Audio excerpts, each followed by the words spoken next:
going to break down 7 ways to improve your second brain. This is literally your gut controlling 80% of your immune system. Crazy important and involved in a lot of symptoms and conditions that most people don't equate it to. So we're going to break these down right now. You might have warning signs of gut health or need these 7 steps that I'm going to give you if you have a lot of stomach aches, experiencing a lot of nausea, if you have a lot of gas in the digestive system, whether it's bloating or flatulence, if you eat a lot of sugar and have a high sugar diet or crave a lot of it, that might be caused by a microbe in your gut. I'm going to break that down. It might not be your fault. It might be them that's dictating how hungry that you are for those carbohydrates. General fatigue, commonly having fatigue, big warning sign the gut's not absorbing properly or you're spending way too much energy digesting. If your sleep is interrupted, especially the timing at which you eat, could be a gut problem. This is a massively underrated sleep interrupter. I've actually measured it myself. Skin irritations, direct correlation. If this filter isn't working, the body goes to the backup filter, which is your skin. So toxins start coming out through here. Really, the problem resides in your gut. Autoimmune conditions always involve the gut. 80% of that immune system is controlled by the gut. So we've got to look to the gut if you have an autoimmune diagnosis. And then any sort of food sensitivities, they can be overcome, but you really got to learn how to reset your gut, which I'm going to cover right now. Number 1 step to helping out your gut, we've got to get stress under control. You can literally feel this when you get anxious, you get nauseous, right? When you get anxious, you feel like you're going to throw up. When you get anxious, you go to the bathroom more. It directly correlates to how well your gut functions. So the best ways to go about this are putting less stress on your digestive system. The best way to do that is to time your eating. Eating after 6 or 7 o'clock is really hard on your digestive system. Your body's starting to go down and down regulate and go into sleep mode. So your nervous system starts switching over. It goes from the sympathetic stress response system and it starts to kick in the rest, recovery, and nutrient absorption system. That's called your parasympathetic nervous system. So if you're eating later, you're stressing the system still, which is going to stress your sleep, which is going to make you not be able to adapt the next day to it. Now, that later eating disrupts the sleep, and then just sleep itself can actually disrupt your digestive and your gut health altogether. So going to bed earlier, eating earlier, tracking your proper sleep in your environment to see how restful your sleep is. You can get wearables to do this, to know how well are you resting at night to wake up re-energized, when during the day you may be doing your workout that might be impacting to your sleep. And I highly suggest some adaptogenic herbs like rhodiola or ashwagandha right before bed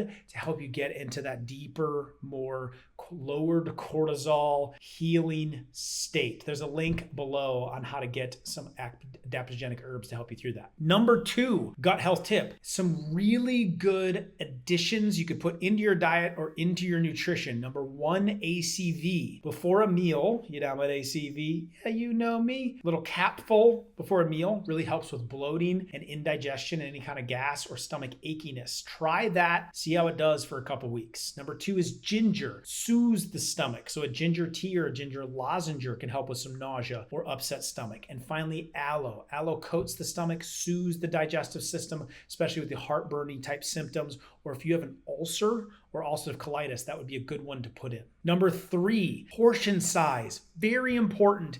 Eating less makes this thing work less. If you already have a strained digestive system or you have the symptoms and warning signs we talked earlier, eat smaller meals. Doesn't need to eat more frequently. You just got to start cutting down the consumption. The best way to do this is use a smaller plate or fill your plate up with less food. It's amazing. Psychologically, I'm just a plate clearer. Do you do this? I just clear the plate no matter what's on it. So let's say you're at a restaurant and you go to order, have them box up half the meal before it even gets to you. Guess how much you're probably going to eat during that meal? Half as much. Your digestive system will thank you so much. Then slow down. I tend to eat very fast. My grandfather did too. But we're doing everything so quickly. Give your body a little bit of a chance. Digestion starts, especially for carbohydrates and starches, in your mouth. So chewing your food properly and then swallowing it, churning it up more while chewing it, slowing that down will make your digestive tract not have to work so hard to get it broken down, especially meat, and digesting that up above before it hits your digestive system. So smaller meals,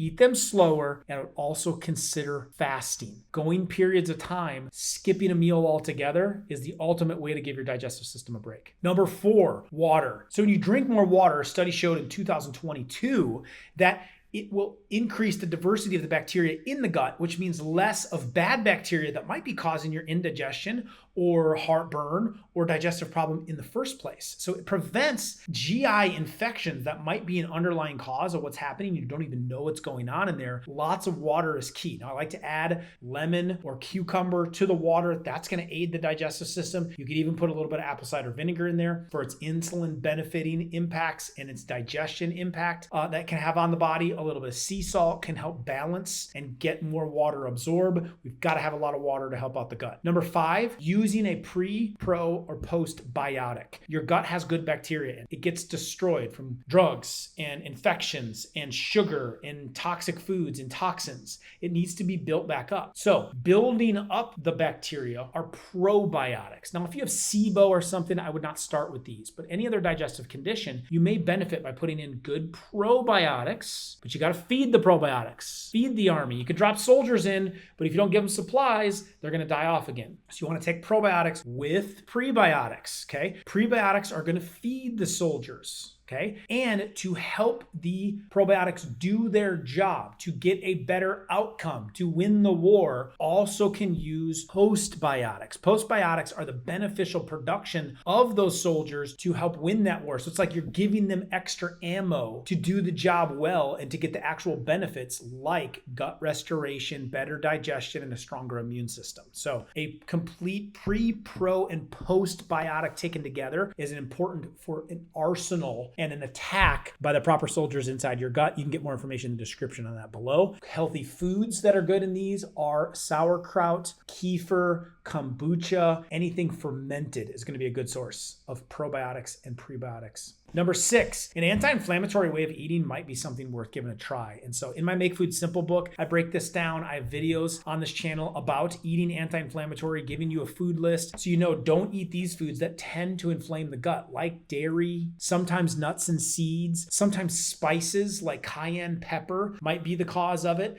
Alcohols, grains, gluten. There's some things that need to be cut out, but there's a specific list, and you may be surprised, like, wow, I never knew I was irritated by one of those foods. It's a good way to cut them out, figure out if your symptoms get better. If they do, slowly add food groups back in to identify what you're more sensitive to. Then you don't have to spend a bunch of money on food sensitivity tests if you don't want to. But an anti-inflammatory way of eating is a good approach for the gut. Finally, number 7, speaking of just eating nutritionally with anti-inflammatory, what a gut really needs is a full reset. It's a 5-step process to remove the toxins from the gut and the excess that might be sitting in there undigested. And then you start to repair the gut and build it back up and seal it. And you replace your nutrition with foods that aren't going to damage it again. And then you can repopulate the bacteria and the enzymes that are needed to break that food down properly. Once you go through that process, that is the perfect time to reintroduce foods that you could be sensitive to. But now that you fixed your gut, you'll find out if you are or not. That process, I made an entire training on. So there's a link